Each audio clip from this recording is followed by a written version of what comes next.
Hello, I'm William Gallagher and this is 58 Keys, a series for writers like you and me who use Macs and iPhones and iPads. It's always about how to get more out of these machines to help with our writing, to help us. And this week it's particularly about one feature, something that you have got. You've already got this on your Mac, you just might not know that you do. One thing first though. This is the last time I can mention this to you, so let me just throw this in quickly. Our course, Using This Time to Write, it's open for enrolment, but that's got to close soon. Using This Time to Write, it's a special course about the ways that we can actually get some new writing done during this unreal lockdown. It isn't about how you should or how you must, it's about how you can. Take a look at the course's site and sign up before the end of Monday, May the 4th, 2020. If you're watching after that, but while that course will be over then, will be closed by then at least, your Mac is still certainly going to have this feature. It's a way to get more done, and it's called Spaces. Apple doesn't mention Spaces much, doesn't promote it much at all, and I would say that it isn't something you can come across by accident, except apparently it is. A friend who uses Spaces more than anyone I've ever met in my life told me that she originally found it entirely by mistake. She found it, loves it, and uses it constantly. I like it. I'm not as keen as she is. Let me show you what it is though. This is my Mac's desktop. It's set up this way because I'm working for a particular client. This is what I need for them. Although when I'm done with them, I am currently writing a script. But then I am also talking with you, aren't I? And actually, because of the way we do it, it's very handy to have this Final Cut Pro 10. Final Cut Pro 10. That's nice.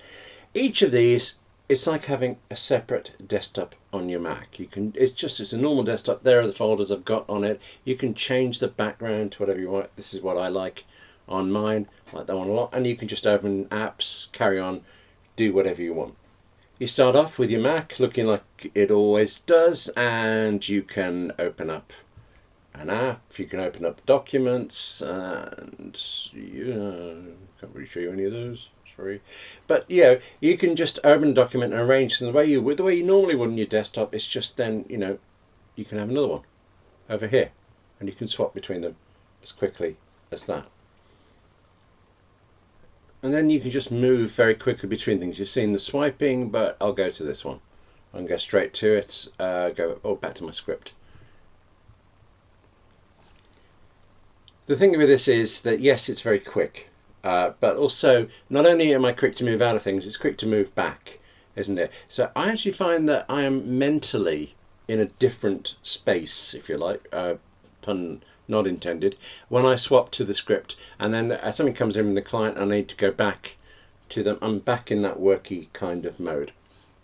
You can see the value of it. I think especially if you have a small screen, you can see that that's useful. There's one thing I have against it, which I'll tell you in a minute, but having that ability, it is gorgeously handy when you've got a lot of different jobs on. Let me show you how to set it up first, and then I'll show you the one thing that I don't like. Right, I've taken away all of the other spaces. I'm just left with this regular one that I happen to be using today. I'm going to show you how to set up spaces using a trackpad if you have one. I mean, that's what I use, and it's what you definitely have if you've got any kind of MacBook. If you prefer a mouse or just the keyboard, there are ways to do that as well, and I'll show you those in a second. But first, this is how you do it with a trackpad. Here I am, a regular desktop. I use 3 fingers up like that. This is called Mission Control. Is that the most grandiose name Apple has ever come up with? Probably not. But the point of Mission Control is supposed to be that you can just quickly nip to a document, a window. I actually never use it for that, but I will use it for this. Notice here at the top, let's get out of the way of that. You see where it says desktop? If I move the cursor just closer to it, it grows, shows me an image of this.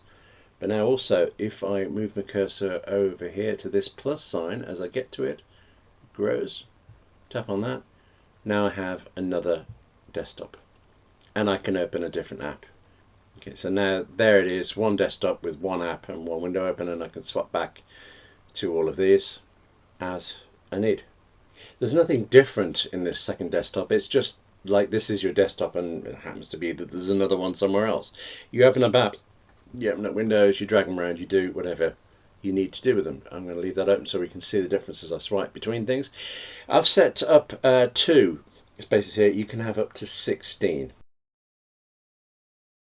Now, to move between them, you've seen that I can do this swipey thing.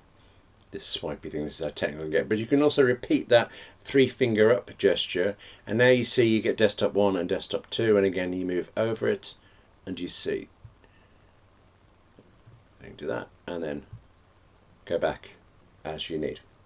If you don't have a trackpad, you can use the keyboard, hold down the control key and then press the right or left arrow and it goes back. And if you've still got mission control on your dock, I threw it away earlier. If you've still got it, then you can use your mouse to click on that to set up these spaces. I like spaces, and actually especially ever since my friend showed me on her small screen with, I think she had 10 spaces which was zipping between. I've been using it more because of her. But there is one thing that holds me back. Spaces is for apps. I can put Microsoft Word in its own space, Pages in another. I mean, actually, I can put Word and Pages in the same space together on their own, and I can go to another space and open up another app.